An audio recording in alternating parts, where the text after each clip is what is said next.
25/10/374, 25/10/63, 25/10/063, 25/10/066, 25/10/171, 25/10/033, 25। শতভাগ স্বচ্ছতার সাথে এই নিয়োগ প্রক্রিয়া সম্পন্ন করেছি। আর যদি রাজনৈতিক প্রেশারের কথা বলেন, এখানে অনেক দায়িত্বশীল ব্যক্তিবর্গ রয়েছেন, গুরুত্বপূর্ণ ব্যক্তিবর্গ রয়েছেন, কিন্তু আমি সত্যিই তাদেরকে ধন্যবাদ জানাই। কারো পক্ষ থেকে কোনো ধরনের কোনো ব্যক্তিকে নেয়ার জন্য বা না নেওয়ার জন্য কোনো ধরনের কোনো চাপ আমাদের উপরে ছিল না।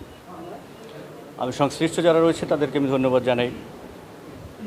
এরকম চাপমুক্ত থেকে একটি স্বচ্ছ এবং সুন্দর নিয়োগ প্রক্রিয়া আমরা সম্পন্ন করতে পেরেছি। এই জন্য সিরাজগঞ্জের সকল পর্যায়ের যারা রাজনীতিবিদ রয়েছেন, যারা সাধারণ জনগণ রয়েছেন, যারা সাংবাদিক রয়েছেন, সবাইকে আমি ধন্যবাদ জানাচ্ছি।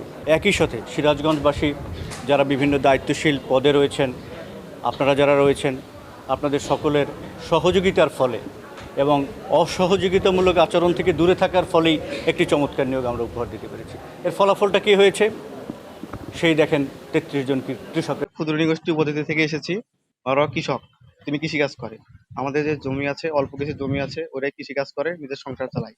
বড় ভাইদের কাছে শুনলাম যে হচ্ছে পুলিশের চাকরি হয় 18 বছর থেকে নেয়। আমি আবেদন করা শুরু করলাম এবং আমি চেষ্টা করে এ পর্যন্ত এসেছি।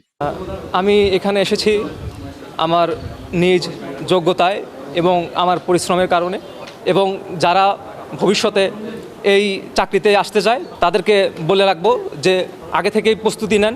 আমার এখানে আসার পেছনের কারণ হলো আমার বাবা মারা গেছে অনেক দিন আগে। আমার মাকে অনেক কষ্ট করতে দেখেছি, আর আমার কোনো ভাই নেই, তাই আমি আমার মায়ের কষ্ট দূর করার জন্য মূলত আমার এখানে আসা।